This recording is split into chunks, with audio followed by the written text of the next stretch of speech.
Assalamualaikum warahmatullahi wabarakatuh. Bismillahirrahmanirrahim. Alhamdulillahirrabbilalamin. Rabbi shrah li sadri wa yassir li amri wahlul 'uqdatam min lisani yafqahu qawli. Rabbi zidni ilma warzuqni fahma. Yang terhormat Bapak Dr. Mustaqim selaku Kepala Cabang Dinas Kabupaten Lamongan, Dinas Pendidikan Provinsi Jawa Timur, yang saya hormati Bapak Rasmian selaku pengawas dan juga penanggung jawab kegiatan pada malam hari ini. Yang saya hormati Ibu Endang Setiawati Masula SPD selaku materi pada sore hari ini. Alhamdulillahirrabbilalamin, puji syukur kehadirat Allah Subhanahu wa Ta'ala karena atas limpahan rahmatnya pada malam hari ini kita masih diberi kesehatan, kita diberi kesempatan untuk menghadiri pertemuan meskipun melalui virtual ya, dalam materi ketiga kita fiksi, yaitu tentang pembuatan proposal. Dalam hal ini akan dibawakan Ibu Endang Setiawati Masula. Untuk mulai acara, marilah kita buka dulu acara ini dengan bacaan basmalah serta surat Al-Fatihah agar acara pada malam hari ini berjalan dengan lancar. Mari kita buka acara dengan bacaan Al-Fatihah. Al-Fatihah.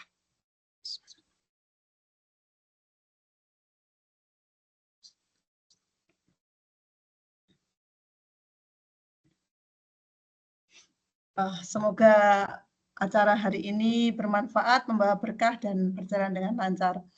Baik, Bapak Ibu yang hadir pada malam hari ini dan anak-anakku semua, pemateri kita hari ini adalah Ibu Endang Setiawati Masula. Beliau adalah pembina fiksi senior saya ya di SMA Negeri 1 Kedung Pring. Beliau membina KIR semenjak tahun 2008 hingga hari ini, Bapak Ibu dan anak-anakku. Tentunya Ibu Endang Setiawati Masula ini sudah sangat banyak sekali makan asam garam tentang karya tulis. Jadi kesempatan pada anak-anakku dan Bapak Ibu yang hadir pada malam hari ini untuk menimba ilmu sebanyak-banyaknya dari Ibu Endang Setiawati Masula. Beliau juga berpengalaman membina dan mengantarkan anak-anak ya. Kami berpartner kebetulan ya, beliau ini sudah mengantarkan kemarin anak-anak di ISPO, kemudian Bu Endang juga yang selalu mendampingi ke Jakarta ya. Jadi Bu Endang tahu apa yang ada di penilaian fiksi. Mulai 2020 kita sudah mendapat emas, kemudian 2023 kemarin juga kita mendapat emas, dan 2024 kemarin kita finalis juga Bu Endang yang mengantarkan hingga ke Jakarta. Insya Allah Bu Endang sangat banyak sekali pengalaman. Nah, untuk kurikulum vitae dan lain-lain akan dibacakan sendiri oleh Bu Endang. Dan waktu sepenuhnya kami berikan kepada Ibu Endang Setiawati Masula. Monggo Bu Endang, silakan. Terima kasih Bu Ita. Assalamualaikum warahmatullahi wabarakatuh. Waalaikumsalam warahmatullahi wabarakatuh. Waalaikumsalam warahmatullahi wabarakatuh. Yang terhormat Bapak Mustaqim selaku Kepala Cabang Dinas Wilayah Kabupaten Lamongan, Bapak Rasmian selaku pengawas Kabupaten Lamongan, Bu Dwi Ita, Bapak Ibu Guru Pembina Fiksi Opsi wilayah Kabupaten Lamongan, dan anakku hebat yang luar biasa karena meskipun waktu kita setelah maghrib ini kalian masih semangat untuk mencari ilmu. Alhamdulillah, salawat serta salam semoga tetap tercurahkan kepada junjungan kita Nabi besar Muhammad Sallallahu Alaihi Wasallam.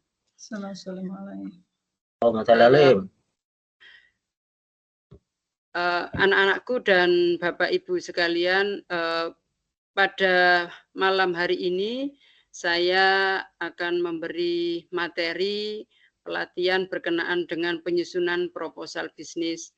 Perlu kalian ketahui bahwa alhamdulillah SMA Dumpring saya bersama Bu Dwi Ita ini adalah pembimbing karya ilmiah di SMA Negeri 1 Kedungpring semenjak tahun 2020. Itu eranya COVID itu ya, kita alhamdulillah dapat medali emas waktu itu dengan judul cari tani waktu itu. Dan beberapa kali 3 tahun setelahnya itu masih COVID, akhirnya online terus. Tapi alhamdulillah SMA Dumpring tiap tahun pasti masuk finalis. Tapi meskipun demikian masalah juara enggak juara itu adalah bonus. Yang penting semuanya kita berupaya untuk menjadi orang yang lebih baik dan bermanfaat. Itu tujuan utama. Kalau masalah kompetisi itu adalah latihan kita untuk menjadi orang-orang yang kuat. Karena di setiap kompetisi tentu ada hal-hal yang harus diusahakan. Baik itu secara waktu, secara tenaga, secara pemikiran. Untuk itu semoga yang utama niat kita untuk selalu bisa bermanfaat buat lingkungan kita itu adalah yang utama. Lewatnya lewat mana? Salah satunya adalah lewat bagaimana kita berwirausaha. Lewat kalau sekarang ini ada yang namanya kompetisi bisnis dan kewirausahaan Indonesia. Kalau selama ini KBKI itu biasanya disingkat fiksi ya, fiksi. Fiksi itu festival inovasi dan kewirausahaan siswa Indonesia. Nah,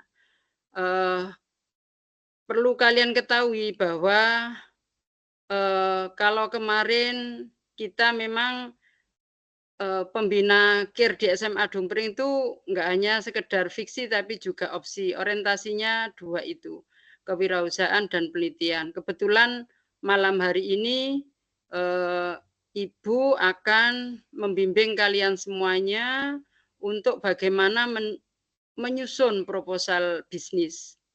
Karena apa? Untuk menyusun proposal, ini mungkin slide-nya diganti Bita. Proposal sendiri itu adalah mengajukan rencana kita. Nah, kebetulan kemarin kalian sudah belajar apa itu fiksi, bagaimana untuk menjadi apa istilahnya awal pemunculan ide itu sudah disampaikan oleh tutor sebelumnya.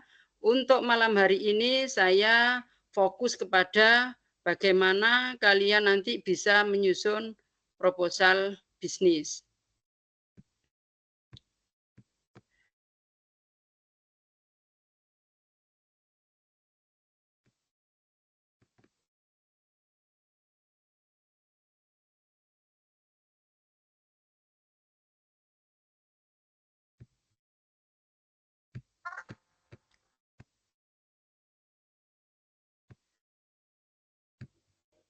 Ada kendala silakan.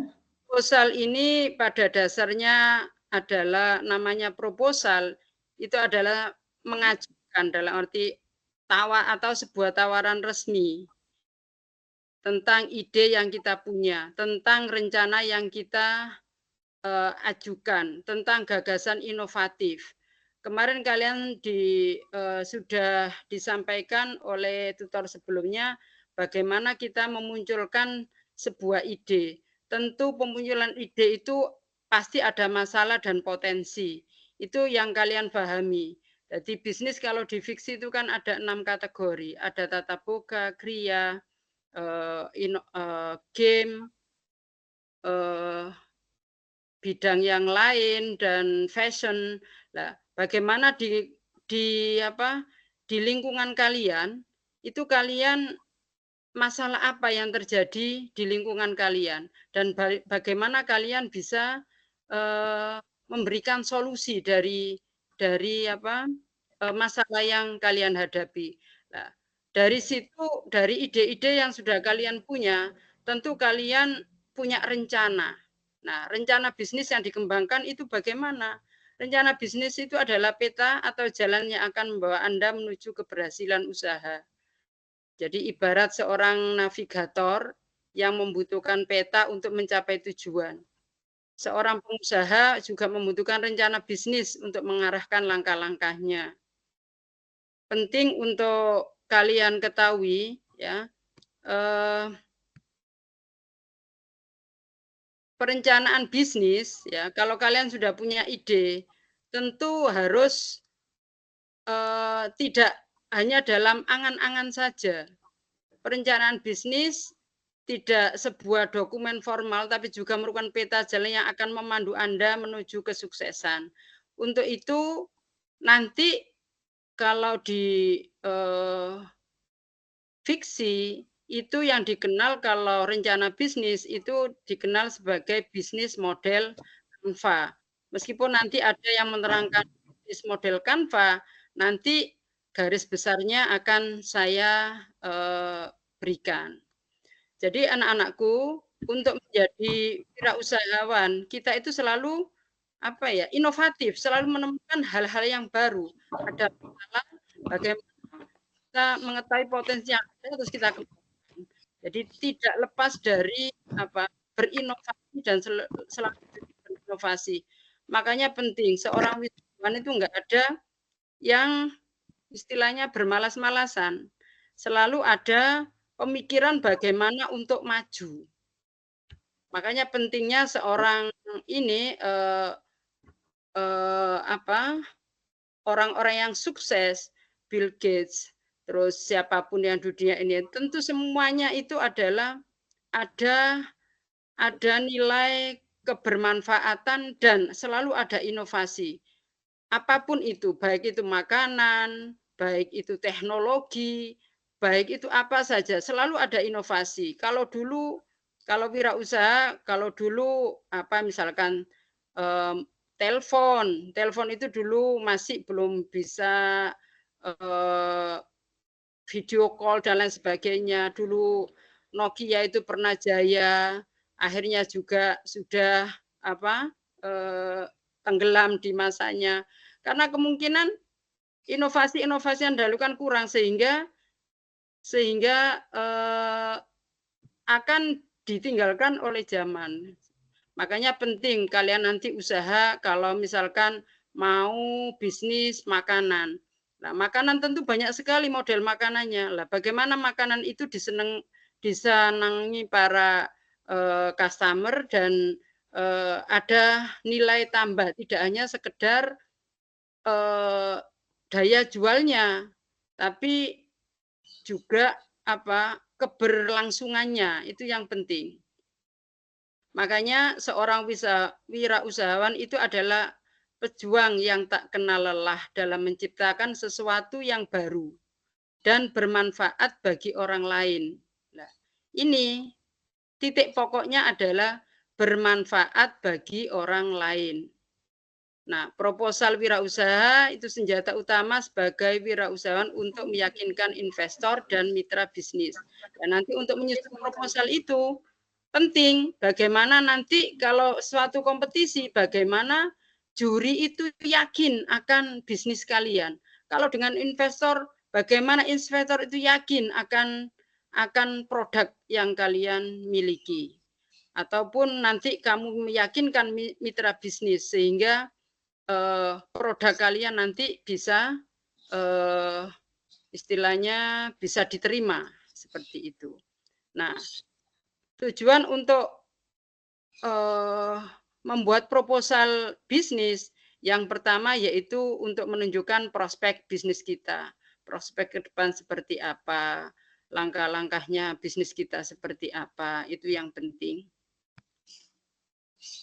Terus untuk tujuan membuat rencana bisnis, ini yang pertama, segala sesuatu itu kalau rencananya matang, rencananya itu penyelesaiannya akan lebih mudah.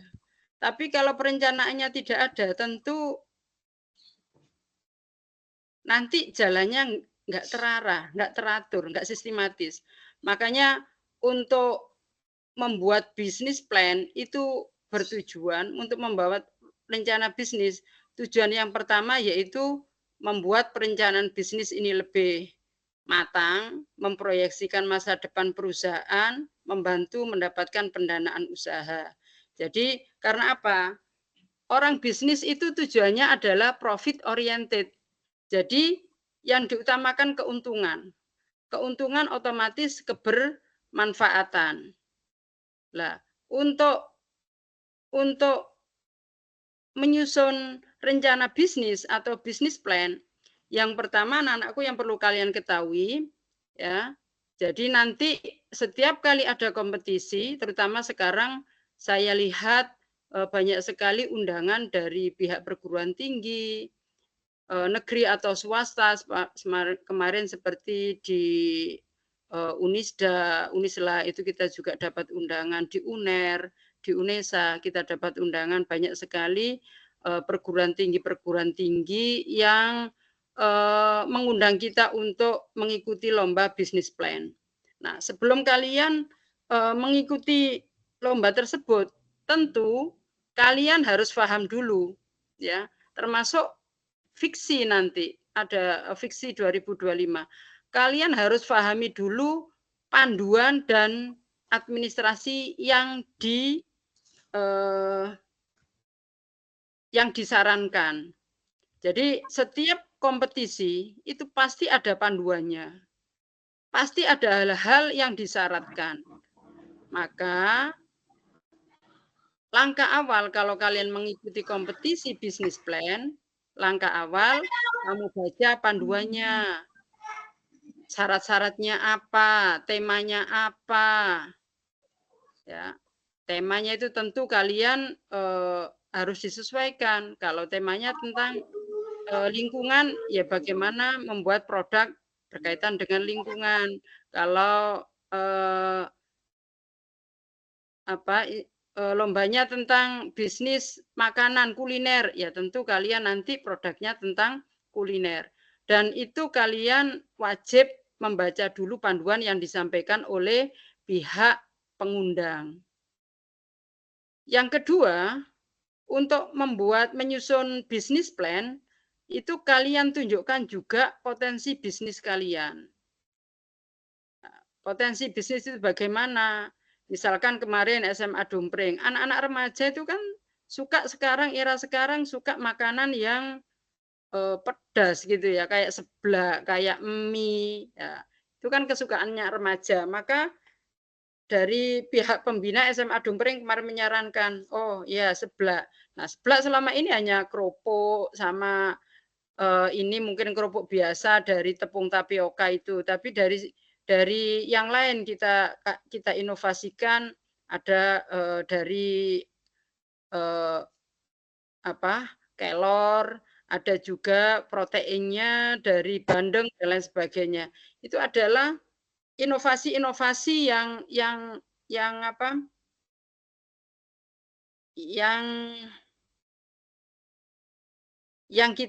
kita berikan. Kita melihat potensi yang ada di Lamongan. Oh, di Lamongan potensinya banyak sekali bandeng dan lain sebagainya, sehingga kita buat produk seperti itu. Nah, makanya anak-anakku penting kalian untuk menunjukkan nanti, karena untuk fiksi itu kategorinya bidang-bidangnya banyak, tentu kalian nanti keinginannya seperti apa? Apakah nanti bidang tata boga, apakah kriya, apakah fashion, apakah aplikasi dan game? Itu kesenangan kalian. Bagaimana kalian nanti istilahnya punya ide tentang itu. Tentu mulai sekarang orang bisnis, orang suka karya ilmiah itu langkah pertama itu memang membaca alam sekitar ya, membaca potensi yang ada, membaca masalah yang ada, bagaimana solusi dari potensi yang ada itu kita manfaatkan, itu penting. Terus yang ketiga, untuk menyusun bisnis plan, jangan lupa ini juga nanti mungkin ada materi bagaimana sistematika penulisan atau ini ya tata bahasanya. Untuk menyusun bisnis plan itu kalian juga harus pinter mengatur kata atau kalimat yang membuat orang lain itu tertarik pada bisnis kalian. Itu penting, bagaimana membuat orang lain tertarik. bisnis kalian. Lah itu nanti disampaikan lewat proposal yang sudah kalian ajukan. Terus kalau mengikuti kompetisi jangan lupa juga setiap kompetisi pasti ada deadline-nya.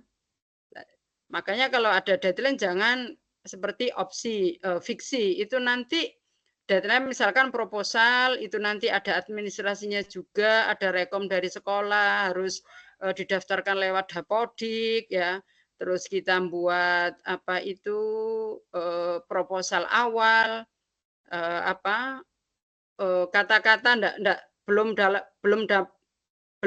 dalam bentuk proposal untuk daftar itu. Untuk daftar yang didaftarkan di Dapodik sekolah kalian masing-masing itu baru judul sama latar belakang dan usaha gitu aja. Baru nanti ada lagi deadline untuk proposal itu. Jadi awal daftar itu sudah menyampaikan produknya apa, itu sudah disampaikan di situ. Selain identitas kalian seperti itu. Termasuk nanti kalian juga harus mencantumkan prestasi dan pengalaman usaha. Karena itu penting, oh anak ini sudah ini. Karena apa? Ada yang namanya rencana bisnis, ada yang namanya pengembangan usaha kalau di kompetisi fiksi itu. Kalau pengembangan usaha itu tentu kalian sudah, ya memang sudah jualan dan sudah menghasilkan keuntungan, sudah menghasilkan profit ya. Tapi kalau rencana itu masih angan-angan. Tapi meskipun demikian, tetap sudah produk itu sudah ada dan sudah dikenalkan ke customer. Ya, jadi seperti itu. Yang keenam, selalu kalau sudah ada kamu sudah punya produk, ya, terus sudah dikenalkan kepada lingkungan kalian, tentu nanti kalau pengen ikut lomba, ya harus selalu memperbaiki dan menyesuaikan lomba yang kalian ikuti. Nanti karena bisnis model kanvas nanti ada yang menerangkan sendiri, perlu saya sampaikan sedikit ini nanti setiap kali lomba bisnis plan itu selalu tidak lepas dari bisnis model kanvas. Ada kayak partner, kayak activities, kayak resources, cost structure, value proposition, customer relationship, customer segment, channel, review stream. Ini pasti nanti disampaikan. Ya, jadi penting nanti mungkin ada pemateri yang khusus menerangkan ini, tapi meskipun demikian karena ini ada hubungannya dengan proposal, tetap sedikit saya sampaikan. Nah, untuk struktur proposal bisnis plan, yang pertama itu adalah executive summary atau abstrak kalau di opsi itu ya, kalau karya tulis itu ya. Jadi ringkasan dari bisnis kalian, gitu ya.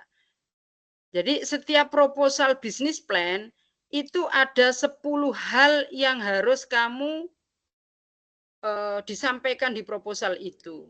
Yang pertama yaitu executive summary. Yang kedua latar belakang masalah.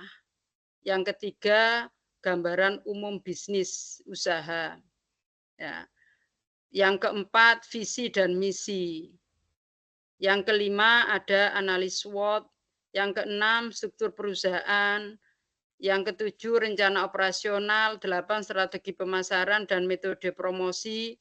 Yang ke-9 analisis keuangan usaha, yang ke-10 peluang keberlanjutan usaha. Jadi setiap proposal isinya seperti ini, beda dengan kegiatan opsi. Kalau opsi kan ada tinjauan pustaka, mulai latar belakang, rumusan masalah, tujuan, terus yang kedua tinjauan teori atau yang ketiga baru metode kan itu. Tapi kalau proposal bisnis itu beda bentuknya. Makanya penting ini nanti mungkin hal-hal seperti ini bisa kalian lihat di nanti mungkin PPT-nya ini bisa diberikan kepada anak-anakku sehingga pada saat kompetisi hal-hal apa yang disampaikan dalam proposal bisnis, ada 10 ini dan tentu nanti akan saya jelaskan satu persatu. Yang pertama executive summary. Nah, ini berisi ringkasan yang berisi tentang informasi terkait dengan segala hal yang termasuk dalam rencana bisnis. Jadi ada latar belakang, ada deskripsi produk, ada proses produksi, pemasaran produk, analisis keuangan. Jadi itu isinya ringkasannya, ya. Atau kalau di ini abstraknya gitu ya. Ada latar belakang. Makanya penting untuk bisnis ini jangan hanya angan-angan ya. Enggak apa produknya angan-angan saja, harus dipraktekkan sungguh-sungguh memang kalian membuat ya. Jadi kalau memang nanti misalkan Tata Boga buat minuman jelly drink atau apa gitu ya, minuman itu harus dibuat, enggak angan-angan lihat di apa ini beli komposisinya apa nanti kita jual, kita itu enggak bisa seperti itu. Jadi kalau bisa kita memang praktek dan itu memang produk kita sendiri. Nah, jadi seperti itu. Nah, jadi perlu kalian ketahui bahwa yang pertama isinya proposal business plan itu yang pertama ada yang namanya executive summary yang isinya latar belakang, deskripsi produk, proses produksi, pemasaran produk dan analisis keuangan. Nah, perhatikan ini. Untuk latar belakang itu isinya apa saja? Latar belakang itu berisi pengantar. Pengantar yang memaparkan penjelasan mengenai pentingnya suatu masalah untuk dipecahkan. Dalam rencana bisnis, tambahkan data yang valid dan reliable. Jadi harus ada data. Kenapa misalkan bisnis seblak misalkan seperti itu harus disampaikan, oh remaja itu kesukaannya seperti ini, datanya berapa. Jadi kalian data itu harus jelas, data itu dari mana? Tentu kalian harus membaca jurnal atau membaca berita-berita yang berkenaan dengan produk yang kamu jadikan bisnis itu gitu. Jadi harus ada data yang valid yang disampaikan supaya apa? Kalau kompetisi ya supaya dewan jurinya ini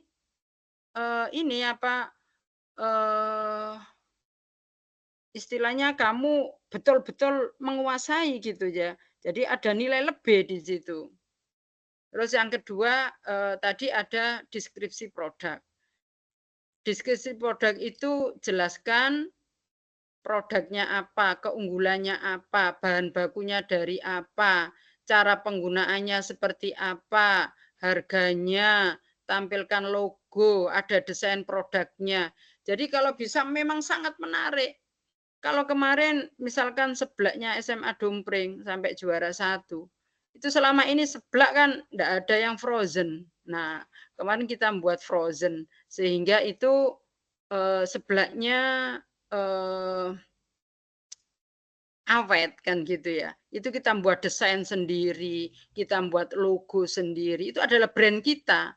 Makanya penting buat kalian semuanya suatu saat ya kalian akan jadi wirausaha yang handal, tentu pengen kalian punya brand. Kalau brand kalian terkenal ya, otomatis nilai tambahnya juga tinggi ya. Jadi seperti itu. Yang ketiga ada namanya visi misi. Ini apa kok ada visi dan misi? Nah, visi misi itu adalah gambaran besar, tujuan utama, cita-cita perusahaan. Sedangkan misi itu tahapan-tahapan yang harus dilalui untuk mencapai visi tersebut. Makanya penting seorang wirausaha itu harus mempunyai tujuan yang besar. Kita selaku manusia harus punya cita-cita mental kaya. Ya, mental pejuang, mental kaya. Makanya kalau seorang muslim ya kita selalu sebelum sholat subuh itu kan ada kalian disuruh melakukan sholat sunnah ya qobliyah subuh. Itu kan katanya Pak menurut hadis pahalanya itu dunia seisinya. Itu kan kalian mendidik kalian untuk punya percaya diri. Ya, jadi orang-orang besar, jadi orang-orang yang bermental kaya. Kalau kaya nanti kan kalian bisa berbagi. Ya, berbagi dengan yang lain kan gitu. Punya perusahaan banyak sehingga bisa menolong banyak orang, bisa kegiatan sosial. Makanya perusahaan-perusahaan sekarang kan ada istilahnya sosiopreneur itu ya. Sosiopreneur kita itu orang kaya itu tidak dinikmati oleh dirinya sendiri. Kamu lihat seperti Yusuf Hamka, ya itu pengusaha jalan tol itu. Sekarang ada usaha jualan nasi kuning. Nasi kuning dihargai hanya 3.000. Bukan apa-apa, masalah 3.000 itu juga ada nilai sosialnya juga. Ya, ada nilai pendidikannya juga. Ya, nilai sedekahnya juga. Makanya penting buat kalian seorang wirausaha yang handal itu harus mempunyai tujuan yang besar. Ada tujuan utama, yaitu sebaik-baik manusia adalah manusia yang bermanfaat buat orang lain. Makanya penting, saya berharap anak-anakku semuanya yang hari ini ya ditakdirkan Allah bisa mengikuti webinar malam hari ini, meskipun malam masih semangat untuk selalu menuntut ilmu, selalu pengen menjadi orang yang terbaik. Alhamdulillah saya acungi jempol buat kalian semuanya. Saya bangga ke kalian semuanya. Ya, jadinya penting kalau kita sudah punya tujuan yang utama, ya tujuan utama dari kita, ya kalau kita sudah punya rencana bisnis yang bagus dan sudah punya perusahaan, tentu nanti kan ada tahapan-tahapannya. Nah, tahapan-tahapan itu dituangkan dalam misi.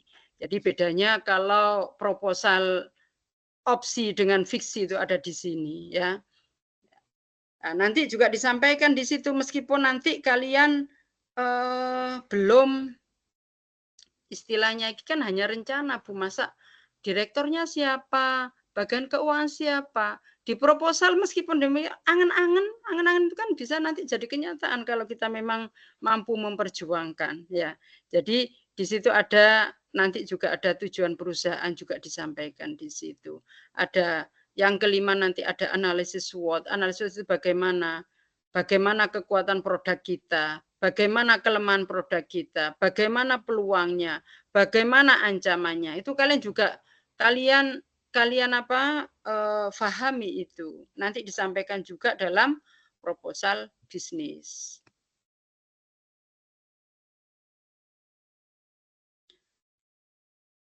Selanjutnya, nah, dalam latar belakang anak-anakku penting tadi kan harus didukung oleh data yang jelas dan reliable. Nah, poin penting pada latar belakang itu ada permasalahan yang jelas dan tersistematis pengungkapannya. Ada data penunjang yang reliable dan up to date. Mengungkapkan masalah yang menarik, penting dan layak untuk dipecahkan. Pembahasan mulai dari masalah umum ke khusus. Nah, data-data yang ada tadi sudah saya sampaikan di latar belakang. Seperti ini, ada produk Villa Sarden keong sawah. Ini misal. Kalian misalkan yang petani, tentu banyak sekali di sawah itu ada yang namanya keong sawah. Kalau di Kedung Pring biasanya namanya, kalau di saya daerah dekat sana namanya besusul itu ya. Itu kan mengganggu tanaman padi itu ya. Maka itu namanya permasalahan. Lah, bagaimana permasalahan itu menjadi sesuatu yang bermanfaat kan gitu. Nah, di latar belakang itu sampaikan ya. Seperti saya contohkan di situ. Ya, kalau misalkan saya mau sarden keong sawah. Kalau biasanya orang Kedung Pring itu dibuat asem-asem keong atau asem-asem besusul gitu. Atau nanti kamu apa aja itu, ini kan kalau makanan saya ini ya. Nah, di situ kita mencari data dari BPS atau dari data dari jurnal atau apa berkenaan dengan seperti ini. Menurut data BPS tahun 2019 produktivitas tanaman pertanian turun 4,6 juta ton. Salah satu penyebab terbesar adalah hama keong sawah. Dalam 100 meter kuadrat lahan sawah terdapat kurang lebih 100 keong sawah.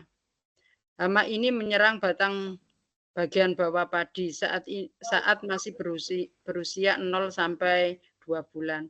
Tentu ini jadi masalah dan bagaimana kita membuat solusi. Nah, kamu berpikir, oh keong sawah ini ternyata jadi gulma ya. Bagaimana? Tapi di lain sisi, keong sawah ini juga bisa dimakan kan gitu, bagi yang mau kan gitu. Selain kalau ada yang jadikan sarden, ada jadikan apa asem-asem, ada juga mungkin ini untuk pakan bebek ya bisa terserah gitu kan di lingkungan kalian tuh kearifan lokalnya biasanya untuk apa kan pasti ada di situ lah. Itu nanti kalian angkat, bisa kalian angkat ya. Nah, dari situ kalian sampaikan di latar belakang itu harus ditunjukkan datanya up to date gitu ya. Kalau bisa 5 tahun ke atas ke bawah ya seperti sekarang 25 paling enggak datanya sampai 2020 berarti datanya masih up to date. Jangan data yang diambil data yang lama, data sebelum Masehi misalnya ya sudah enggak up to date itu namanya. Makanya penting buat latar belakang itu selalu dikasih data ya untuk mendukung potensi yang hendak kamu angkat seperti itu. Saya contohkan lagi di sini misalkan sekarang banyak ibu-ibu wanita karir ya. Nah, kurang memiliki waktu untuk anak kan gitu ya, mendidik anak. Makanya sekarang ada namanya kemarin kalau SMA Dumpring dari masalah itu ada yang namanya aplikasi golek rewang. Itu juga kemarin masuk finalis fiksi ya. Aplikasi golek rewang. Karena ibu rumah tangga ini banyak yang berkarir, maka butuh pembantu. Nah, kalau kemarin yang di SMA Dompreng ada masuk finalis fiksi juga, tapi belum masuk apa istilahnya, belum masuk finalis, tapi alhamdulillah dapat juara 2 di ITB waktu itu golek rewang ya. Itu kita membuat aplikasi bagaimana menghubungkan aplikasi yang menghubungkan dari orang-orang yang butuh pekerjaan ke orang-orang yang membutuhkan pekerjaan. Jadi seperti saya butuh pekerjaan yang menjaga anak saya di aplikasi golek rewang itu sudah ada ada orang-orang ibu pembantu rumah tangga, ada tukang, ada semuanya itu aplikasi yang menghubungkan istilahnya orang yang butuh pekerjaan dengan orang yang butuh ini dibantu gitu ya. Nah, itu juga harus disampaikan data-datanya sehingga jelas itu nanti kamu buat produk itu tadi kan disampaikan. Pokoknya latar belakang masalah itu isinya bagaimana ada masalah dan potensi yang ada itu bagaimana kita klopkan di situ. Nah, untuk selanjutnya tadi disampaikan ada visi misi, terus juga ada namanya struktur perusahaan. Nah, di struktur perusahaan ini di proposal juga sudah disampaikan anak-anak ya. Meskipun rencana bisnis di situ pasti ada gitu loh ya. Jangan lah wong aku gek dorong belum punya perusahaan kok sudah seperti ini. Enggak apa-apa, nanti ini kan kalau masih rintisan itu kan angan-angan ya. Tapi paling enggak kamu sudah punya impian. Lah impian itu kan bismillah Allah nanti mewujudkan kan gitu ya. Jadi nanti di antara tim yang kamu bentuk itu nanti direkturnya siapa kamu tunjuk. Ada bagian QC, ada quality control ya QC, ada manajer produksinya siapa, manajer keuangannya siapa, manajer pemasarannya siapa. Itu ya kamu ambil dari teman-temanmu. Seperti kemarin anak saya hari ini yang kemarin tidak lolos fiksi mengikuti lomba di UNER. Ini juga sama teman-temannya yang jadi direktur ini, quality controlnya ini, produknya ditunjuk seperti itu. Jadi setiap di proposal bisnis plan itu harus disampaikan seperti itu. Ada tanggung jawab dan tugas-tugasnya juga disampaikan struktur organisasinya, ya. Jadi seperti ini. Itu sudah ada di proposal, ya.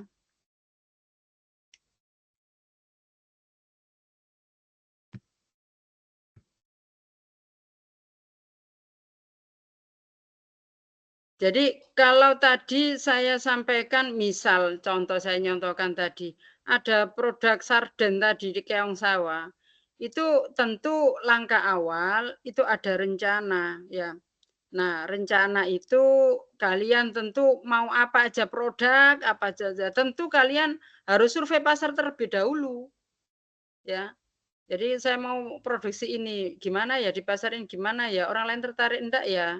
Terus membuat tester, suruh nyoba, tertarik enggak? Kalau tertarik ya kita lanjut kan itu. Jadi selalu ada namanya survei pasar, ya.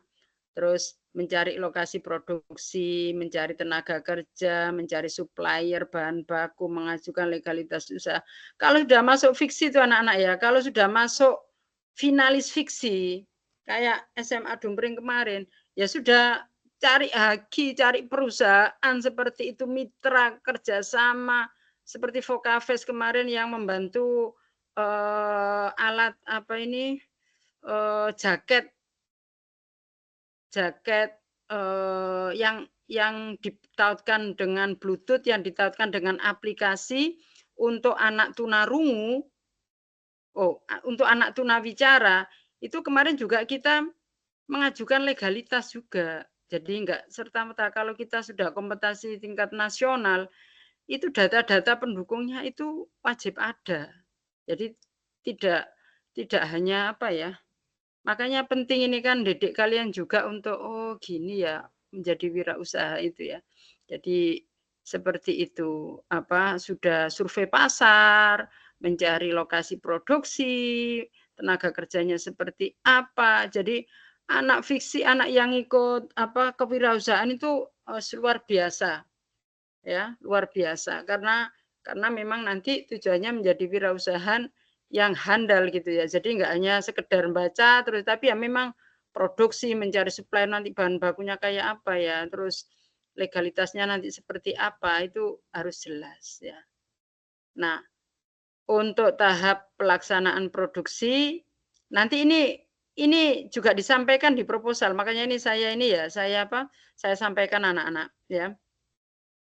Ada bahan baku ya, kalau ini contohnya yang Pila Sarden ini ya, ada bahan baku, ada pencucian, bagaimana pemanasan singkat, ini buatnya. Makanya penting kalau nanti kalian ikut lomba bisnis plan, ya kalian harus memang praktek, nggak bisa ngenangen dari buku terus ditulis nggak bisa, wajib praktek. Kalau praktek itu nanti kalau ada dewan ceritanya apa aja kamu nggak kebingungan karena kamu memang melaksanakan, nggak ngenangen. Karena memang kamu melaksanakan gitu. Jadi menjelaskan tanpa melihat itu nggak masalah. Karena apa? Sudah hafal dengan sendirinya karena kamu melakukan itu ya. Makanya penting pembelajaran itu kalau lewat hanya baca aja tanpa praktek itu nggak, seringkali kalian lupa. Ya.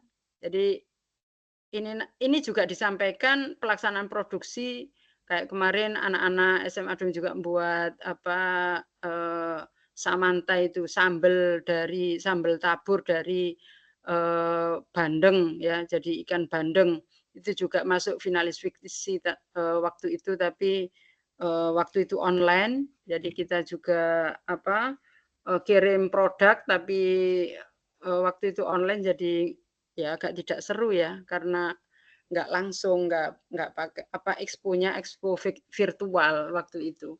Nah itu ya memang anak-anak mulai dari survei pasar, buat masaknya, bumbu-bumbunya, sampai packagingnya, semuanya dilakukan anak-anak sendiri seperti itu ya. Dan tahapannya anak-anak sendiri yang nanti istilahnya melaksanakan itu. Dan tentu kalau kalian melaksanakan, tentu dalam membuat proposal atau membuat laporan kewirausahaan itu nggak ada kesulitan. Karena kalian yang melakukan gitu ya. Terus di proposal pun ada jadwal pelaksanaan usaha. Biasanya ini kalau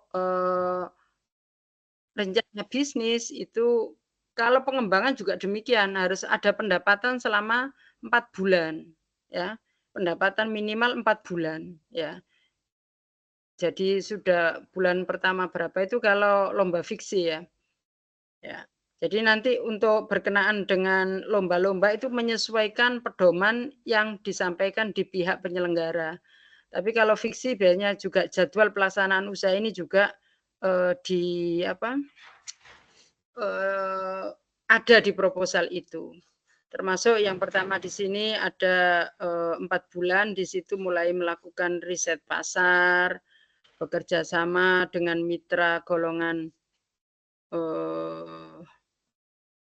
ini mencari tenaga tambahan, mencari supplier bahan baku, menyusun SOP produksi, evaluasi, mengajukan HAKI, perancangan pengemasan, distribusi produk, uji coba, penetapan lokasi, memulai produksi, penguatan branding, evaluasi, perluasan masa pemasaran, evaluasi dan lain sebagainya. Paling enggak nanti ada jadwal usaha mulai dari riset pasar sampai pemasaran gitu ya.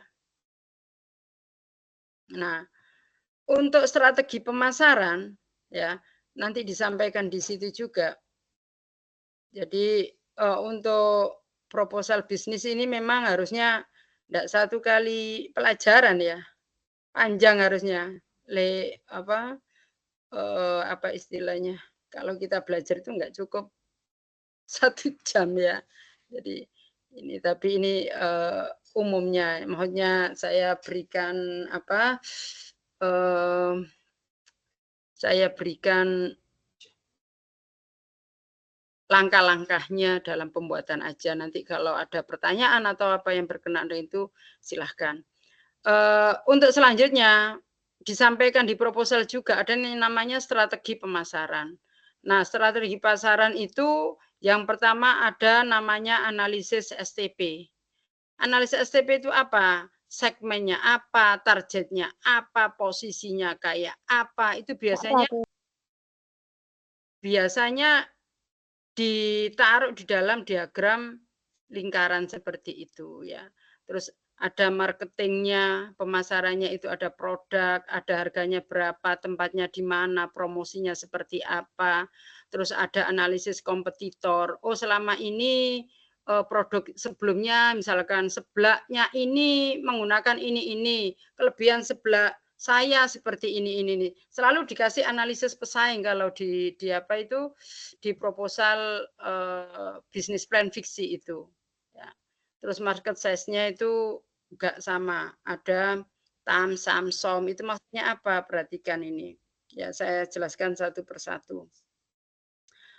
Untuk segmenting itu tentukan segmentasi pelanggan yang potensial menjadi target penjualan produk.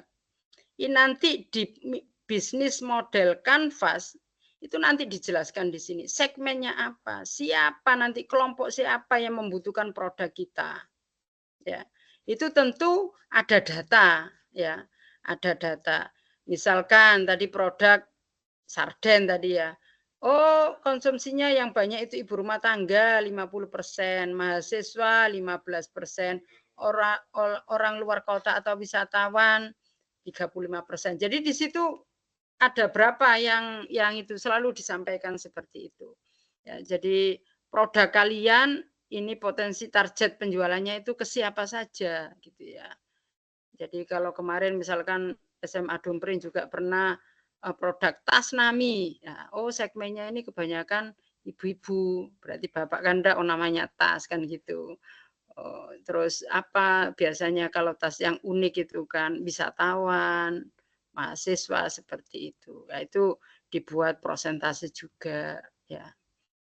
Jadi kalau target ini gimana? Target itu mengevaluasi beragam segmen untuk memutuskan segmen mana yang menjadi target market ya.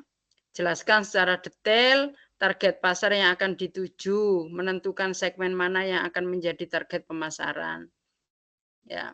Jadi kalau di produk sarden ini kita contohkan bahwa targetnya adalah ibu rumah tangga, ya, ibu-ibu ya. Jadi kalau ibu-ibu kan biasanya yang menyiapkan makan buat keluarganya. Nah, terutama ibu-ibu yang berkarir, bekerja, males masak ya. Ya nggak males masak sih, pengen apa istilahnya sesuatu yang simple, nggak ribet. Kalau sarden kan langsung dimasak sebentar karena kita udah nggak membuat bumbu, sudah bisa dihidangkan kan gitu. Biasanya orang-orang yang pekerja, orang-orang yang sibuk seperti itu targetnya. Nah, positioning itu apa? Yaitu bagaimana sebuah produk itu di mata konsumen membedakan dengan produk pesaing. Jadi bedanya apa? Posisi produkmu dengan produk yang ada itu seperti apa? Lebih unggul mana?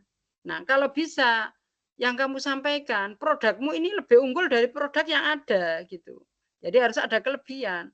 Kalau di bawahnya, kalau lebih itu ya enggak ini ya, enggak laku nanti. Jadi posisinya harus melampaui dengan yang sudah ada seperti itu.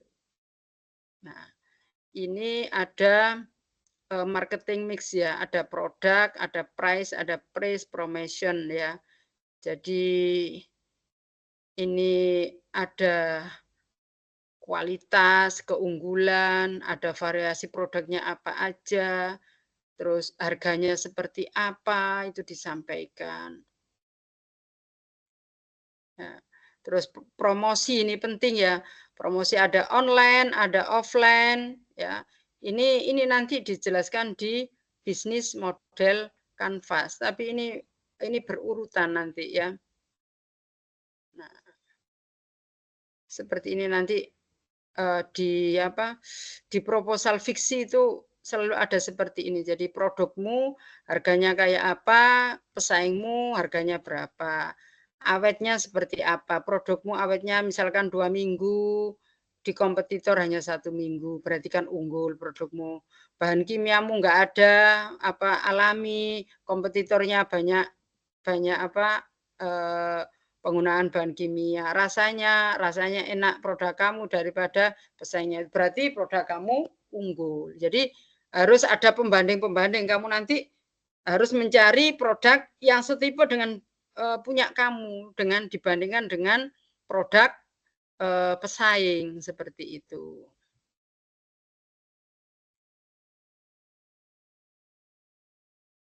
Ini tadi yang saya sampaikan. Ya. Jadi market size ini jumlah total dari seluruh penjualan dan pelanggan yang bisa dilihat secara langsung oleh para stakeholder. Market size ini digunakan perusahaan untuk memperkirakan potensi kesuksesan di masa depan. Karena apa? Kalau kita membuat produk itu, keberlangsungan itu penting anak-anak.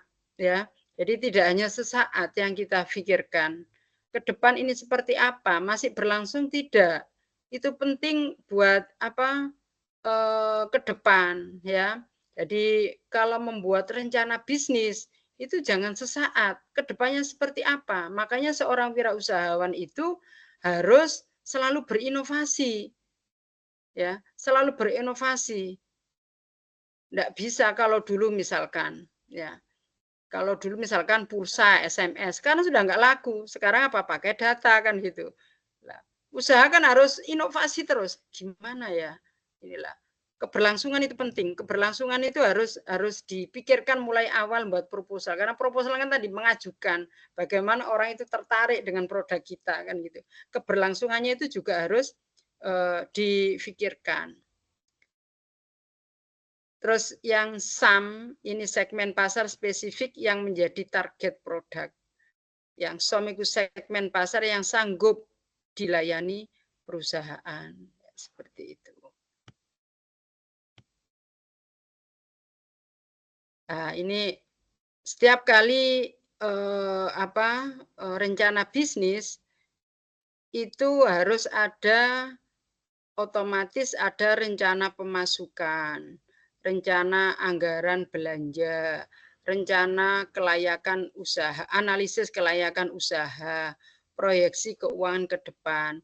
Ini bedanya, jadi kalau proposal opsi dengan visi itu jauh ya. Jadi ini produknya seperti apa, bahan-bahannya apa, nanti dijual berapa, kira-kira break even point-nya pada unit yang keberapa, HPP-nya berapa.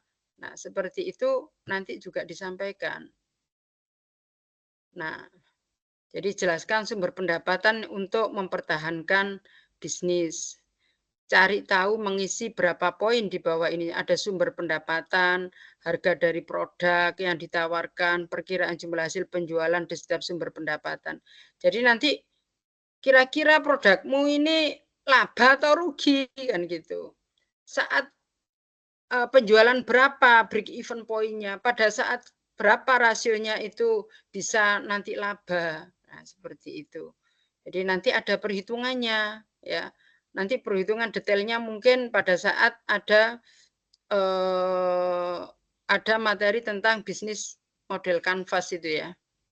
Nah, ini nanti di setiap proposal fiksi atau di setiap proposal bisnis plan itu selalu ada namanya rencana anggaran belanja. Nah, rencana anggaran belanja itu ada yang biaya tetap, ada biaya variabel. Biaya tetap itu apa? Yaitu biaya yang harus tetap dikeluarkan meskipun tidak ada transaksi penjualan, karena tetap dibutuhkan untuk usaha. Misalkan pembelian alat-alat, biaya sewa, lokasi. Tentu setiap produksi itu pasti ada biaya tetapnya.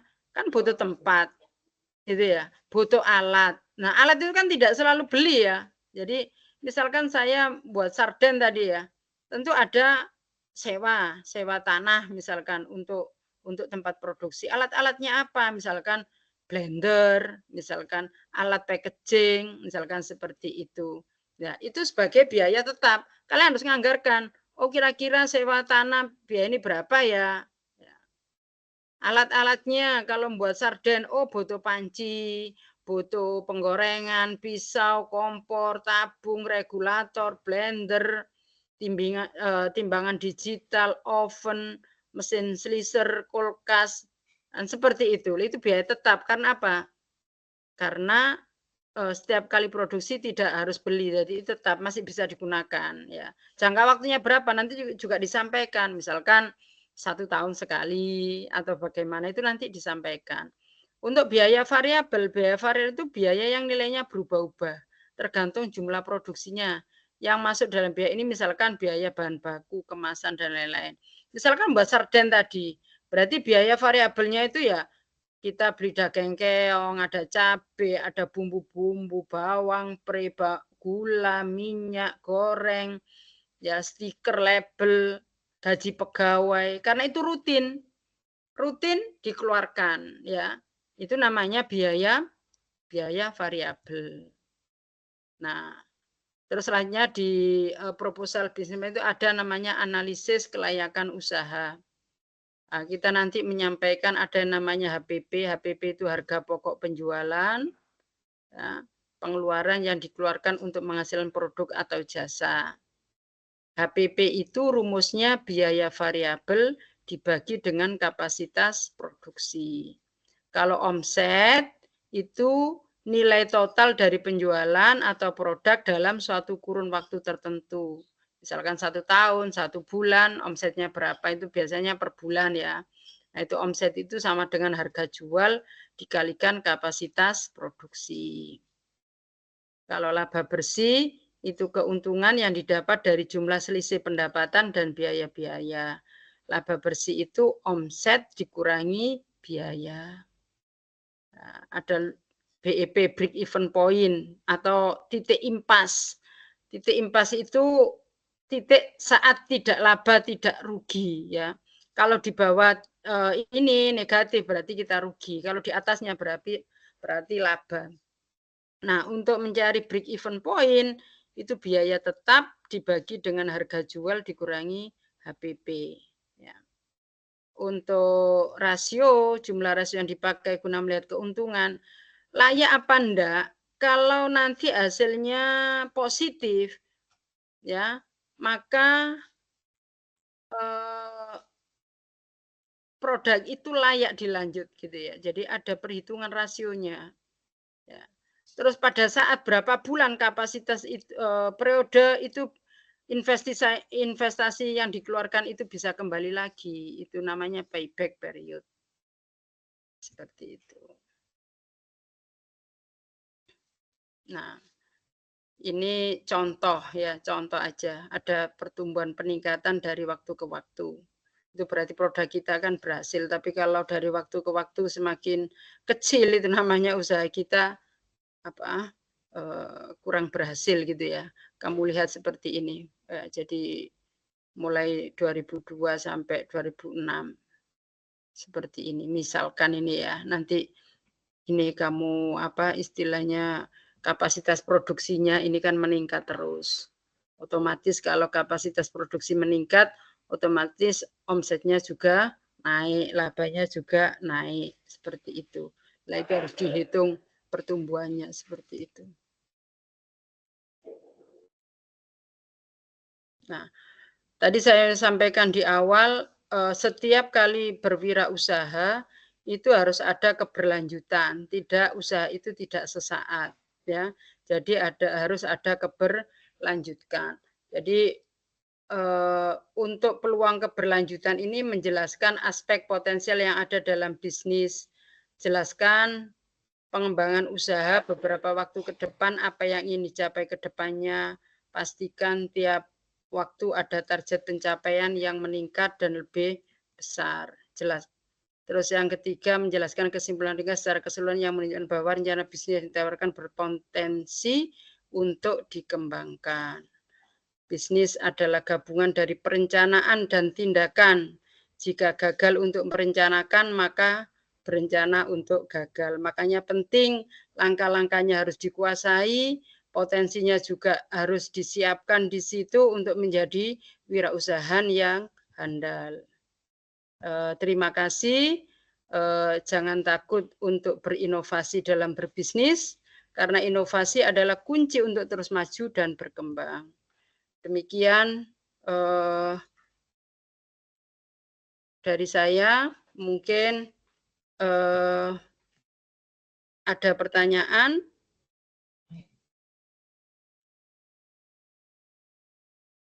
Siapkan kopinya dulu, Bu Endang. Halo? Siapkan kopinya. Terima kasih Bu Endang, luar biasa penjelasannya, hampir 2 jam Pak. Hampir 2 jam penjelasan dari Bu Endang ini ya, 1 jam 45 menit. Berapa ini? 1 jam lewat Pak. 1 jam 15 menit penjelasan Bu Endang. Anak-anakku kebetulan tadi apa panjang dan lebar sekali apa yang disampaikan Bu Endang. Insya Allah nanti untuk PPT akan di-share ya di LMS atau mungkin di grup WA sama tim admin dari kegiatan hari ini. Baik anak-anakku, masih kita buka pertanyaan Pak. Insya Allah masih kita buka selama 45 menit lagi. Ini ada pertanyaan dari Bapak Sugito, angkat tangan. Silakan Pak Gito, kami persilakan. Ini Pak Gito ini pembimbing KIR di SMA Sukodadi. Tentunya ini mau menyaingi kita Bu Endang sepertinya ini, makanya bertanya. Silakan Pak Gito. Assalamualaikum warahmatullahi wabarakatuh. Waalaikumsalam warahmatullahi wabarakatuh.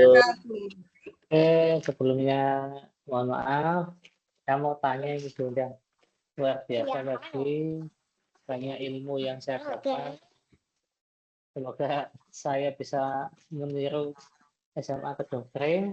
Ini yang saya tanyakan Bu Endang, kalau kita buat produknya makanan, itu kan tadi katakan lebih baik itu ada komposisinya. Seandainya kita belum melakukan uji dan kita nggak tahu komposisinya, Itu solusinya bagaimana? Langsung saya jawab atau gimana Bu Ita? Ini masih ada pertanyaan terima lagi kasih. Bu Endang. Biar Oh, kita nggih. tampung dulu, biar setelah itu baru dijawab ya, 2 pertanyaan. Ini ada Aprilia Oke. Amanda. Terima kasih. Ya, makasih Pak Gita. Makasih. Nanti kita jawab ya. Berikutnya Aprilia Amanda Putri. Silakan Aprilia. Ini dari mana diperkenalkan Aprilia?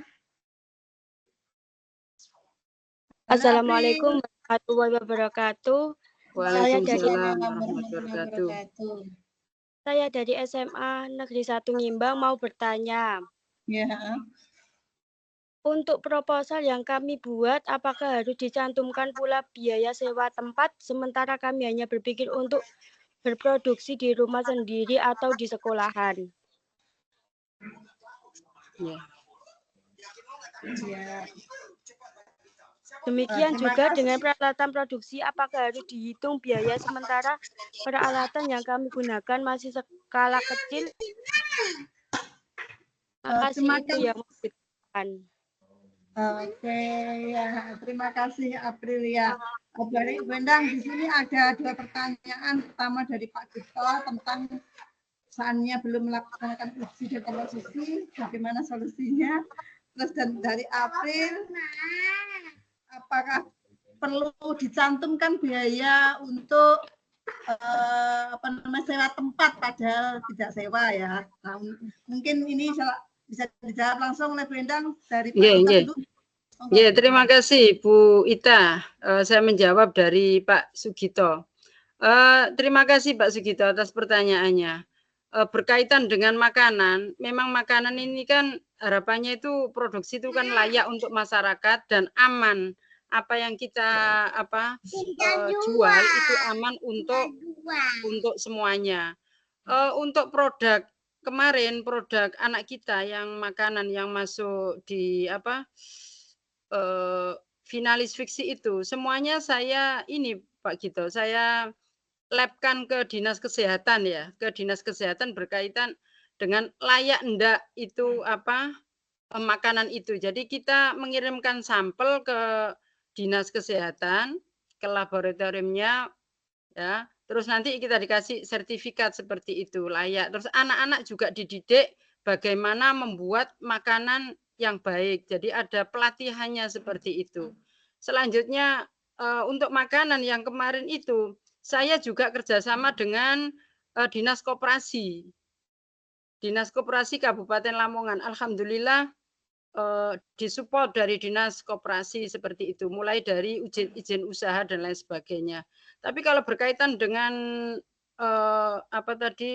makanan itu wajib, maksudnya layak enggak itu harus ada orang yang kompetensi untuk menyatakan bahwa makanan itu layak. Makanya kemarin yang sebelah itu kita ujikan ke lab dinas kesehatan, termasuk waktu itu Samanta, sambel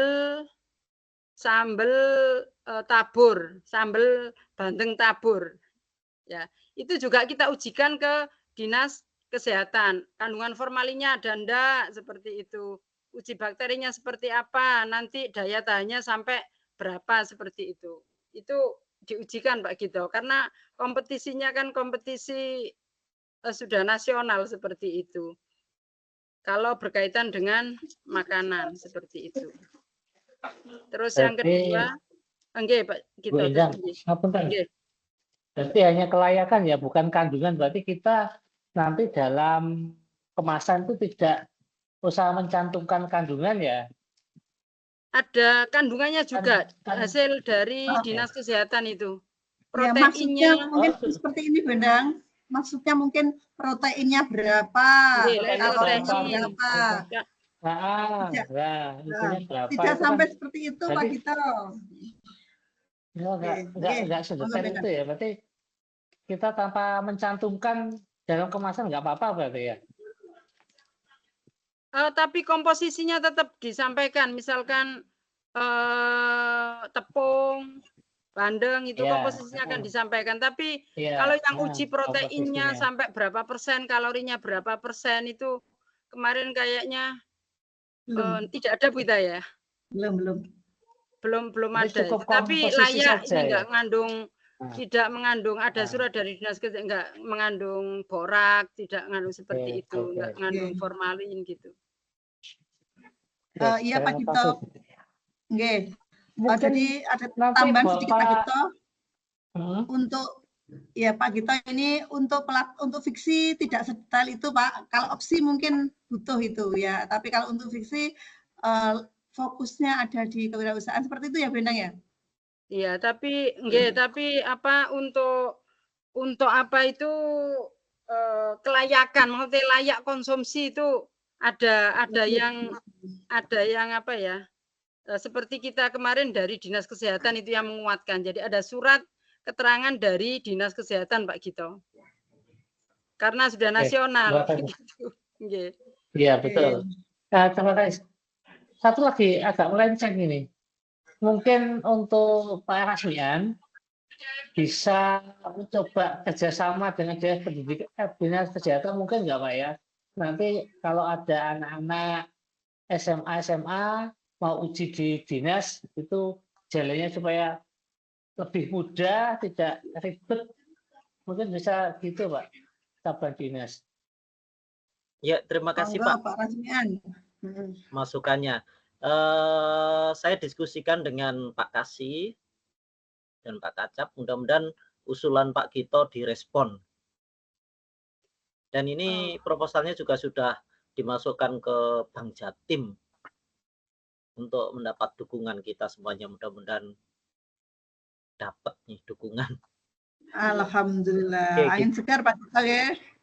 Terus ini mungkin saya sampaikan Pak Rasmian. Ini nanti kalau anak-anak fiksi, ini kan nanti ada bidang-bidang. Kalau makanan, itu kan ada hubungannya dengan Dinas Kesehatan juga. Maka biasanya ini kan dari Dinas Koperasi, dari Dinas Koperasi itu juga sekarang kan ada label halal gitu ya. Itu ngajukan label halal dan ini untuk makanan itu di situ ada workshopnya, anak-anak itu diundang dari Dinas Kesehatan gitu ya. Makanya nanti kalau bisa, saya alhamdulillah sekali kalau nanti dari pihak cabang dinas bekerja sama dengan pihak Dinas Kesehatan Kabupaten Lamongan berkenaan dengan nanti memberi sosialisasi kepada anak bagaimana tentang produk makanan seperti itu. Karena itu memang ini Pak Rasmian dari Dinas Kesehatan itu kayaknya ada kegiatan seperti itu gitu loh. Terutama ke UMKM ya. Sosialisasi lah nanti itu anak-anak juga bareng kan bisa kita ikutkan juga. Kan kalau UMKM itu kan kebanyakan makanan ya. Lah itu diikutkan sekalian workshopnya itu dengan para UMKM itu dilatih gitu bagaimana mengemas makanan seperti itu layak enggak itu kan ada produk minuman ada produk makanan seperti itu dan nanti dari Dinas Koperasi itu yang Dinas Kesehatan yang kedua kalau produk makan seperti itu dengan kerjasama dengan Dinas Koperasi kenapa Dinas Koperasi itu nanti Dinas Koperasi menerbitkan NIB nomor induk berusaha dan juga ada label halal itu yang nguruskan itu dari Dinas Koperasi, Pak. Seperti itu. Oke. Mungkin nanti bisa kerjasama sehingga anak-anak yang punya potensi buat produk itu nanti kita wadahi seperti itu. Ini usul saya, Pak Rasmian. Ya. Lanjut dulu ke pertanyaan kedua, Deli. Tapi ini usulan yang bagus. Terus pertanyaan kedua dari Aprilia, apakah masih dibutuhkan untuk sewa tempat dicantumkan kalau kita menggunakan rumah atau di sekolah sendiri? Ya, terima kasih Ana Aprilia ya atas pertanyaannya. Tadi sudah saya sampaikan di bisnis kewirausahaan itu ada yang namanya biaya tetap. Meskipun kalian menggunakan rumah kalian untuk tempat wirausaha, itu harus dinilaikan. Ya, Jadi harus ditetapkan panci meskipun itu milik ibumu, ya wajan milik ibumu itu harus diangkakan, ya. Jadi semuanya harus diangkakan seperti yang saya contohkan tadi, ya. Nanti di PPT-nya bisa dilihat. Jadi semuanya harus diangkakan. Karena untuk menghitung layak enggak produk ini dijual, layak enggak maksudnya produk ini diteruskan untuk dijadikan sebuah wirausaha seperti itu. Jadi alat-alat itu wajib juga diasumsikan ya, meskipun nilainya misalkan sewa ini 1 bulan misalkan 1 juta, 2 juta, pasti harus ditulis seperti itu. Seperti kemarin di SMA Dumpreng yang aplikasi seperti ya, biaya tetapnya ya ada ini misalkan komputer seperti itu. Ada apa aja yang belinya hanya 1 kali untuk alat seperti itu. Kalau tanah ada tempat ya harus diangkakan.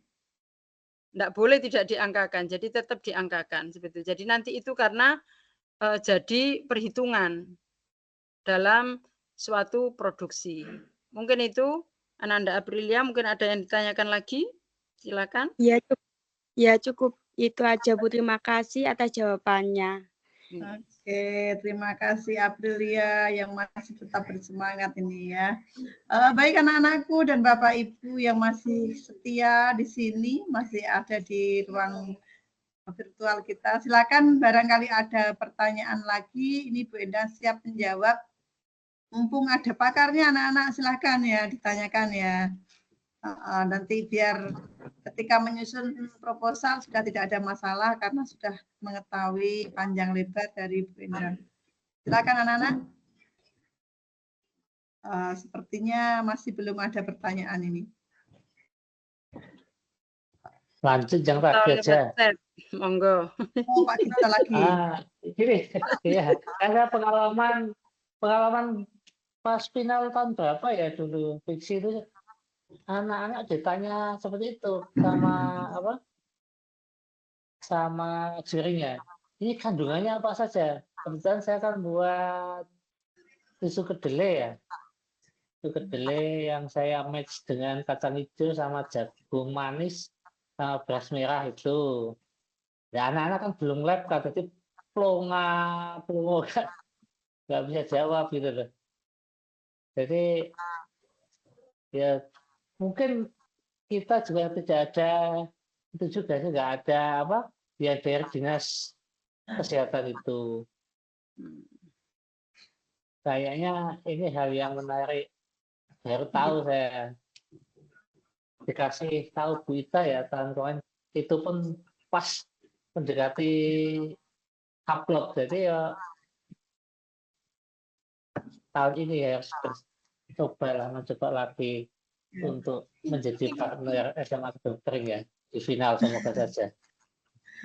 Tuh kan, Bu Endang tambah pesaing lagi. Nah, Pak Gito biasanya, monggo Bu Endang, silakan dijawab Pak Bu Endang, pertanyaan Pak Gito. Atau mungkin sedikit bantuan Pak Gito ya, biasanya kalau kami mengalami kesulitan di kandungan-kandungan itu kita pakai deskriptif Pak, jadi kita cari literatur, ya literatur kandungannya apa seperti itu ya Bu Endang ya? Iya, jadi kita cari sumber sekunder ya. Maksudnya misalkan kacang hijau sumbernya apa, kandungannya apa saja, itu ya kita cari literatur seperti itu Pak Gito. Tapi untuk prosentasenya kan tentu harus melalui laboratorium itu. Jadi kalau kita misalkan makanan itu ya ujinya ya uji yang apa ya, yang enggak ada kandungan boraknya, bakterinya, cukup itu aja mungkin. Kalau kandungan protein kan bisa, tapi kan kadarnya berapa itu kan harus diujikan lewat UNER. Biasanya itu yang kalau itu opsi biasanya saya gitu. Tapi kalau makanan selama ini ya dari Dinas Kesehatan aja. Uji yang simpel gitu aja. Tapi untuk kandungan kalori, kandungan berapa persen itu kita belum pernah. Karena itu mungkin biayanya juga cukup tinggi. Mungkin seperti itu. Iya, betul. Biaya sangat menakutkan Saya pernah Iya, muncul Pak. juga di opsi Satu dulu sampelnya 800, Pak. kena protein 700 langsung lari saya balik karena maju jalan protein saja Iya, 700 ampun pakai habis sekunder aja, Pak. Makanya ini pakai Pak. pakai pustaka. Kira-kira jagung kandungannya berapa ya? Seperti itu aja. Tapi yang diujikan memang yang kita selama ini kita ujikan bakteri, pH, kemudian boras, apakah mengandung formalin itu. Barangkali ada lagi Pak Gito. Pak Gito ini temenan sudah siap. Ini ilmu kimia juga. Kita kan berkimia nih. Nah, saya juga mau tanya ini Bu Ita. Apa ya yang harus kita lakukan untuk pengawetan yang dulu saya juga pernah ke fiksi itu buat itu kita buat apa sambal goreng instan itu loh. Nah itu ternyata saya enggak sambal goreng sambal goreng khas Lamongan. Sambal goreng ya. Oh sambal goran. Pengawetan. Nah, untuk pengawetan itu bagaimana itu Bu Ita? Ini melenceng iki Pak moderator ditakoki iki lagi melenceng iki. Butuh ilmu kimia ini. Saya dulu kasih barangnya banyak. Instruktur moderator tadi siji gak apa-apa.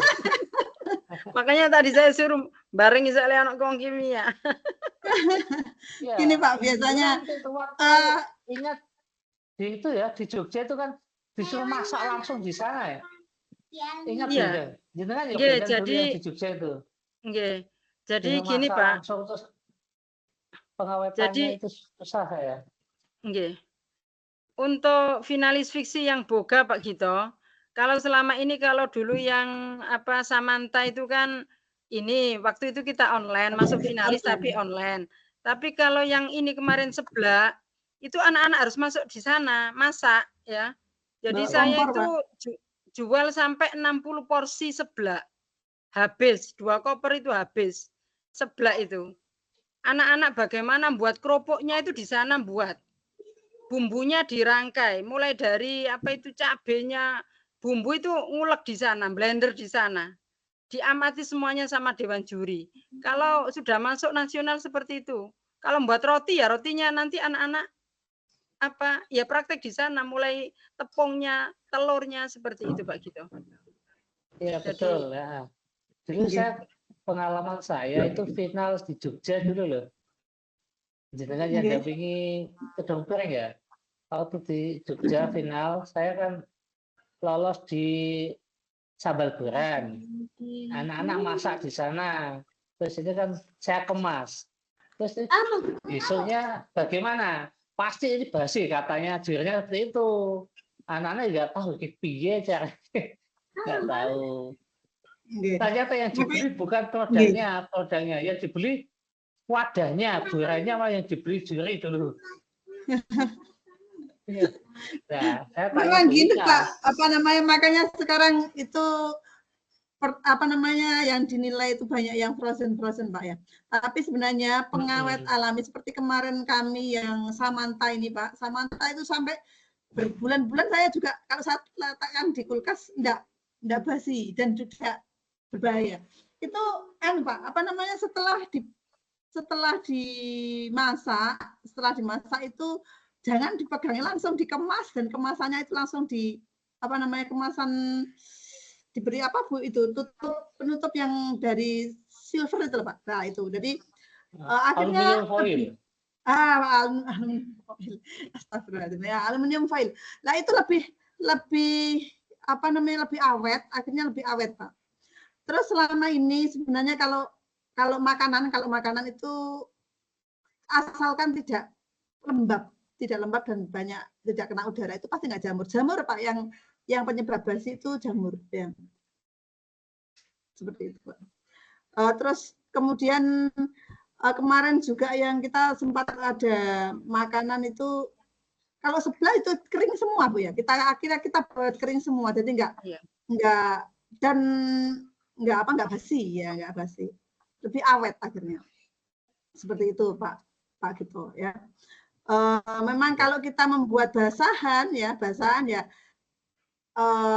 solusinya ya tidak kedap udara ya. Kedap udara itu memang itu solusi biar tidak lembab dan tidak menimbulkan jamur.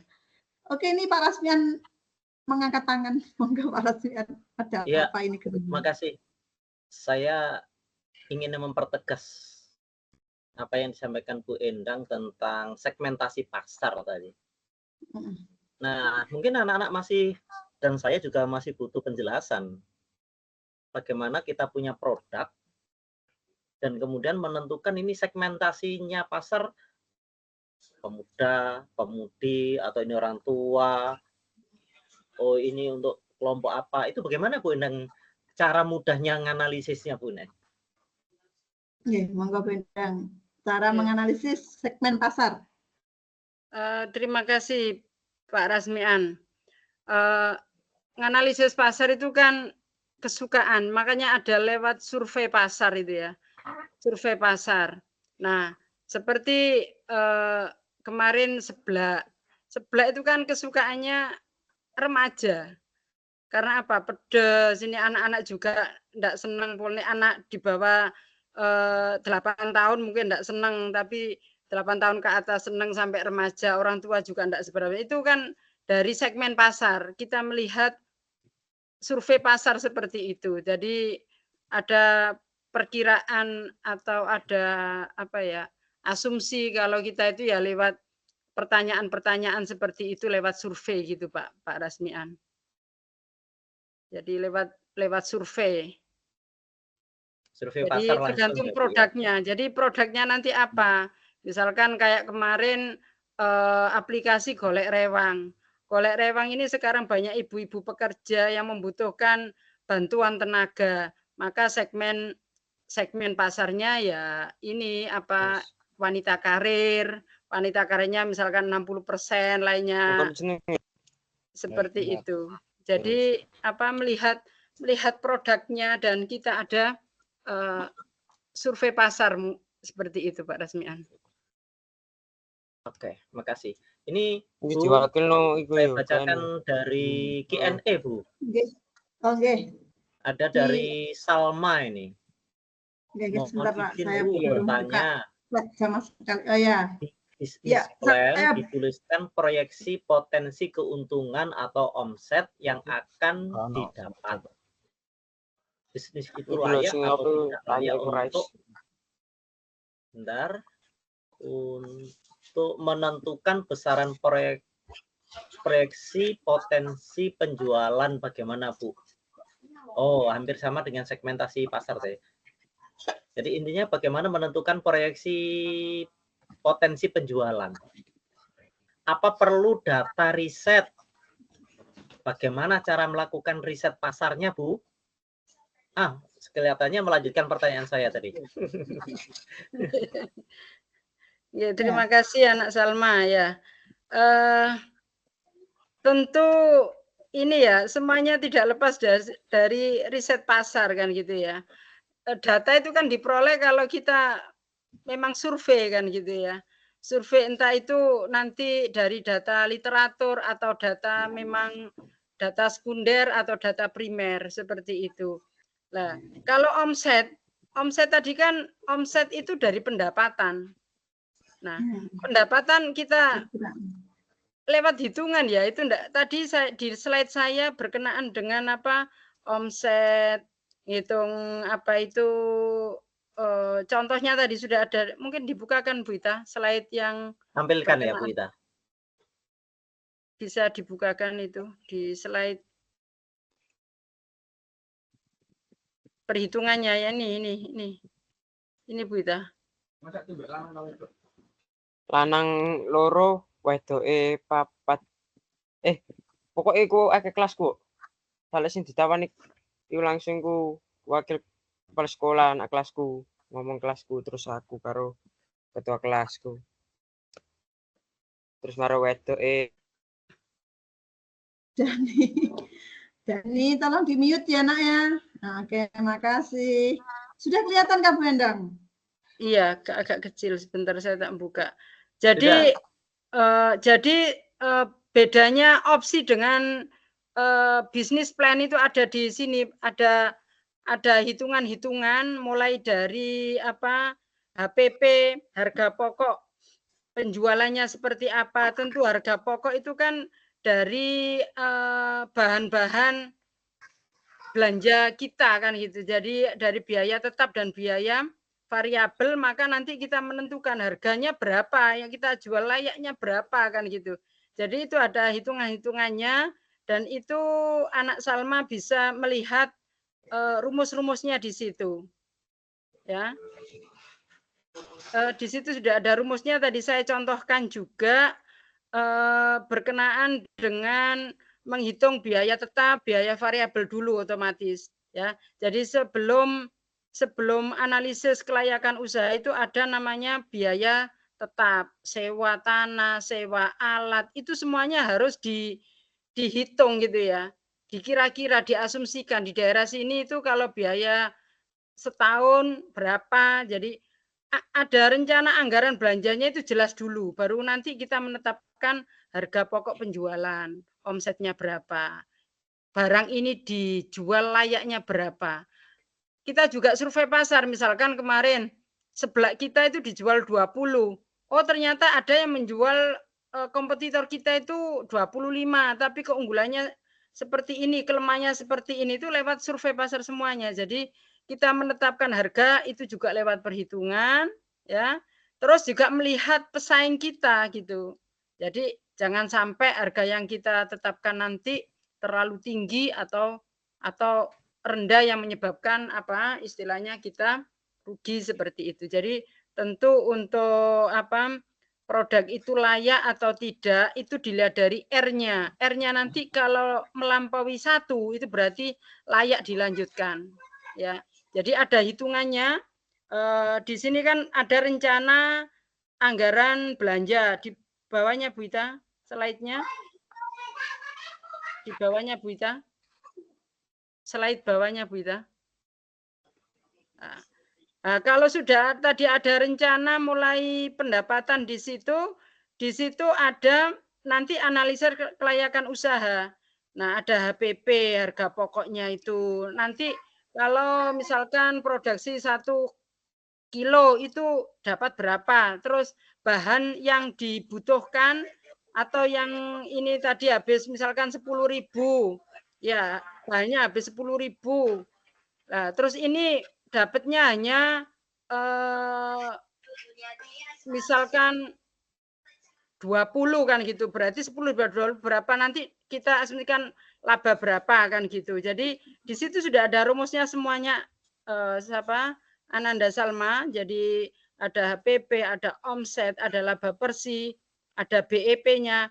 BEP itu break even point, saat kapan produk itu impas. Jadi pada saat kita produksi berapa sehingga kita mendapatkan titik impas itu. Nah, kalau nanti layak apa tidak itu dilihat dari RC-nya, rasio itu ya. Kalau RC-nya itu nanti nilainya melampaui 1, itu berarti layak dilanjutkan seperti itu. Jadi dihitung dulu. Ya. Dihitung dulu angka-angkanya. Misalkan mau buat makanan, bawangnya habis berapa, jahenya berapa, itu dihitung semuanya. Baru kita bisa menentukan rasionya. Kalau rasionya nanti dihitung melampaui angka 1, berarti layak dilanjut seperti itu. Mungkin itu Bu Ita. Terima kasih Bu Endang. Ini ada tambahan lagi Nak ya. Ini kemarin juga pengalaman dari siswa kami. Kemarin harga jahit, ongkos jahit disesuaikan dengan di Kedung Pring ternyata sangat kecil dibandingkan yang di sana Bu Endang ya. Dan itu ternyata juga mempengaruhi, mereka tidak yakin bener tak ini produkmu gitu. Padahal memang kenyataan kita di Kedung Pring kainnya enggak harga kainnya kan cuma memang segitu Mas 150, tenang tak oleh 150 karena mereka Jakarta itu menganggapnya harga segitu tuh sudah nggak layak seperti itu. Jadi anak-anak juga kalau membuat mungkin juga harus menyesuaikan dengan harga umum ya, harga umum yang di Jakarta jangan terlalu direndah-rendahkan. Supaya misalkan bahan dasarnya bambu di rumah, di belakang rumah banyak, terus tidak ditulis, jangan sampai terjadi seperti itu. Gitu ya Bu Endang ya? Iya, termasuk pengalaman kita kemarin kardusnya Vokafest, itu beli di Rohis, beli di Dompring itu hanya 9.000. Di Jakarta itu hasil apa harganya itu minimal 20.000. Dewan jurinya itu enggak percaya gitu ya. Makanya penting ya, kalau bisa sekarang kan ada aplikasi Shopee, aplikasi itu lihat harganya lewat situ. Jadi cari harga yang umum, daftar harga per hari ini, kalau bisa dikasih tahu seperti itu biar apa istilahnya, karena harga itu kan naik turun gitu ya. Harga telur ya naik turun, harga apa kan naik turun semuanya, minyak kan nggak ada yang stabil. Jadi kemarin kita juga ada pertanyaan itu berkaitan dengan produk Vokafest, itu apa packagingnya kan dari box itu ya, di Dompring itu harganya 9.000. Di sana enggak percaya dewan jurinya, katanya terlalu murah. Lah itu kan makanya besok anak-anak kalau membuat anggaran rencana anggaran biaya itu disesuaikan harganya harga pasar ya, survei dulu seperti itu. Mungkin itu, terima kasih. Terima kasih Bu Endang. Nah ini sudah 20.17 Pak, ini sepertinya sudah 2 jam lewat 5 menit Pak Rasmian. Kalau memang sudah tidak ada yang bertanya berarti sudah selesai Pak Rasmian. Atau barangkali anak-anak masih ada yang ingin ditanyakan. Ya, ini seru sekali ini. Kalau malam ternyata ada yang mau bertanya monggo. Ini tambahan satu mungkin satu orang. Iya Pak Rasmian. Kalau malam lebih banyak pesertanya Pak. Kalau siang ini banyak sekolah. Iya betul. Pak. Kalau kita ubah malam sekalian, yang besok yang fiksi gimana ya? Gimana Pak? Iya. Yang fiksi yang pertemuan besok kita ubah malam gimana ya? Ya, karena ya kan banyak hitungannya Pak. Mungkin Pak kalau saya juga setuju Pak, opsinya yang besok siang diganti malam juga oke saya Pak. Tapi menurut saya itu enak malam Pak, karena saya bisa. Juga free enggak kebebani ada jam ngajar dan lain sebagainya. Monggo. The face-nya satu Bu Endang. Jadi kalau malam keduanya enggak mungkin ini. Yang fiksi barangkali ya kita ubah malam aja ya. Opsinya agak sore. Ya, gitu Pak. Opsinya biasanya sore. Kan jam 1:30 dibuat jam 15. Tapi tinggal berapa toh Pak? Tinggal Minggu sama Senin saja. Masih banyak. Sabtu, Minggu, Senin. Oh ya masih minggu depannya ya? Masih banyak sampai 9 ya. Ini. Nanti kita lakukan perubahan lah, kelihatannya survei hari ini kelihatan. Yang malam lebih bagus. Banyak peserta. Biasanya cuma 20, tadi pagi cuma berapa? Waktu siang enggak bisa hadir saya. Baik, bagaimana ini Pak Rasmian? Dihentikan saja? Kelihatannya sudah 2 jam 7 menit. 2 jam 7 menit. Kalau ada pertanyaan langsung chat Bu Endang aja. Ya. Baik anak-anakku. Bu Endang kan ada di di peserta grup kan, di situ teman-teman silakan tanya yang lebih rinci boleh. Monggo Bu ditutup. Oke, baik anak-anakku dan Bapak Ibu yang hadir pada malam hari ini, demikian tadi paparan dan tanya jawab ya dari pemateri kita Ibu Ena Sejawati Masula. Tentunya anak-anakku masih banyak hal yang ingin ditanyakan, anak-anak bisa menanyakan lewat chat WhatsApp ataupun di LMS ya anak-anak ya. Nah nanti kalau misalkan ada mau chat langsung secara pribadi silakan, ada nomornya Bu Endang di grup ya, di grup fiksi apa namanya, bukan di grupnya ya, anak-anak silakan gabung di sana dan bisa chat Bu Endang secara pribadi. Karena waktunya sudah 2 jam lewat 9 menit. Jadi kita sudah harus menghentikan. Bapak Ibu guru barangkali ada aktivitas lain dan anak-anakku juga mau beristirahat karena waktunya sudah lewat. Kita hentikan sampai di sini. Dari kami yang ada di room ini, terutama tim pelaksana, Pak Rasmian dan teman-teman, mohon maaf jika ada salah kata dan mungkin ada hal yang kurang berkenan di hati anak-anak ataupun Bapak Ibu pendamping ya, mohon maaf. Kami akhiri sekian. Assalamualaikum warahmatullahi wabarakatuh. Waalaikumsalam warahmatullahi wabarakatuh. Tepuk tangan dong untuk mereka semuanya yang bicara. Bu Endang, Bu Ita, luar biasa. Ilmunya banyak sekali hari ini. Dan mudah-mudahan bermanfaat ya. Amin. Dan Kedungbreng hari ini sumbangsinya ke Capdin banyak sekali. Tapi bukan pesaing loh Bu Endang ya. Kita meningkatkan kualitas cabang dinas kita. Terima kasih banyak. Ini rekaman saya hentikan dan kita stop. Dari saya, assalamualaikum warahmatullahi wabarakatuh. Waalaikumsalam.